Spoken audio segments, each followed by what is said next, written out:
Com certeza, a maioria de vocês já ouviram falar dos meninos dos olhos negros. Quiçá já os viram em algum filme de terror ou em clipes curtos de alguma plataforma que frequentam. Por acaso, alguém já parou para pensar na possibilidade desses meninos um dia aparecerem na porta da tua casa, em teu trabalho noturno, no estacionamento vazio ou numa rua escura? Impossível. Isso não existe. São apenas histórias. Histórias, causos, contos ou lendas urbanas. O fato é que aparecimentos dos meninos dos olhos negros já foram reclamados e denunciados em várias partes do mundo.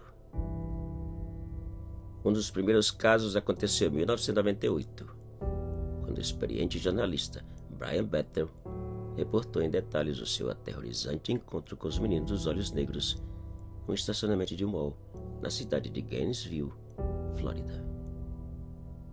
Eu fico imaginando onde será o próximo encontro. Quem será o escolhido? Uma coisa é certa: eles aparecem quando menos esperamos.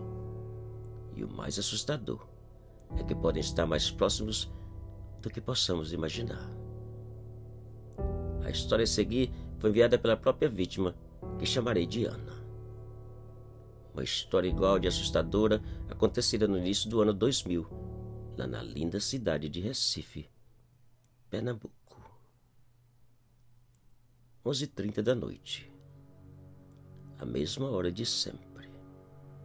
Ana deu sinal, o ônibus parou, ela desceu e saiu sozinha rumo à sua casa. Apesar de serem apenas 2 quarteirões, Ana sempre caminhava rezando para aliviar o medo que sentia. A rua estava sempre vazia e escura. As luzes dos postes apagadas e quebradas pelas crianças e suas benditas paladeiras. A única iluminação que existia era de uma e outra luz nos jardins das casas. Aqui e ali, ouvi o latido de um cachorro alertando da presença de Ana.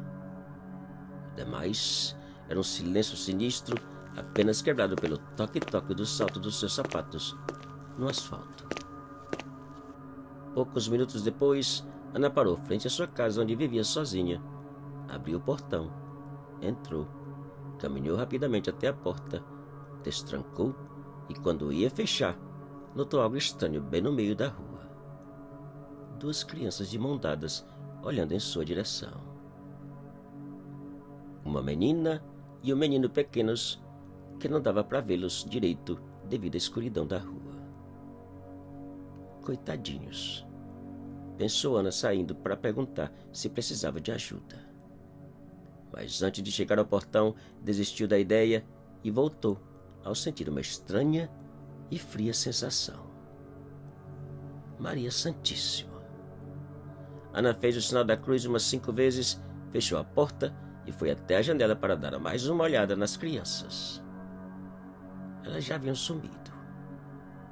Graças a Deus, murmurou aliviada e fazendo outros 5 sinal da cruz. Depois de tomar um bom banho e beliscar algo de comida na cozinha, Ana foi deitar, ainda pensando e de certa forma preocupada com os coitadinhos das crianças. O relógio do criado marcava 1h09 da manhã, quando de repente uma suave batida foi dada contra a porta da frente da casa. Ana espantou, olhou uma vez mais para o relógio e saiu descalça em direção à sala. E ali ficou no escuro esperando. E outra vez. "Quem é?" perguntou Ana. "Senhora, estamos perdidos e precisamos usar o telefone para chamar a mamãe."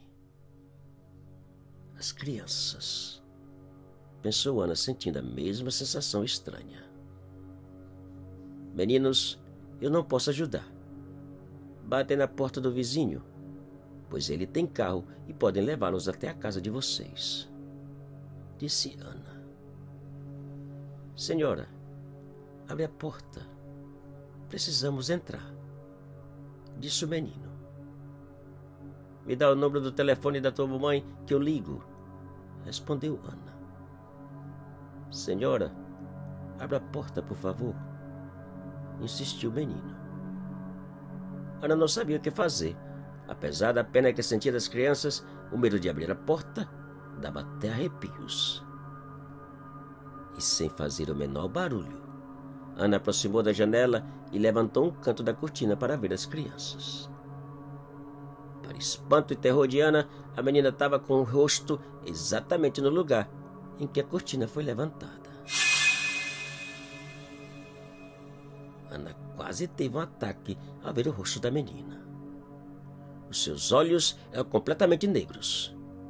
Não possuía o branco como os olhos normais.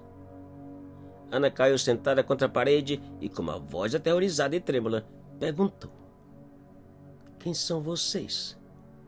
O que querem de mim? A resposta foi inesperada e ainda mais chocante para a pobre Ana. Batendo violentamente contra a porta, o garoto já não pedia com a mesma voz suave. Agora ordenava que ela abrisse a porta com uma voz aterradora e diabólica. O pavor de Ana era tremendo, quase insuportável, pois enquanto o menino batia contra a porta, a menina batia contra a janela. Chorando e rezando, Ana correu até o telefone e chamou a polícia, suplicando por ajuda. Segundo a operadora, uma viatura já estava a caminho. As batidas continuavam. Os berros autoritários do menino também. Enquanto esperava pelo socorro policial, Ana correu até o quarto, pegou a Bíblia, um terço e, ajoelhada diante da porta, começou a rezar, implorando a todos os santos por proteção e que afastassem o demônio da sua casa. As batidas, os berros, continuaram até por volta das 4 da manhã. A pobre Ana continuou rezando até o dia amanhecer, quando finalmente teve coragem de olhar uma vez mais pela janela. Para seu alívio, as crianças já haviam saído. O socorro policial nunca foi enviado. Hoje, depois de tantos anos, Ana já não procura lembrar ou buscar por uma explicação do que passou naquela noite. Ela apenas acredita que as crianças dos olhos negros não são somente uma lenda urbana ou histórias para boi dormir, mas sim uma realidade apavorante que pode acontecer a qualquer momento, em qualquer lugar, com qualquer um de nós.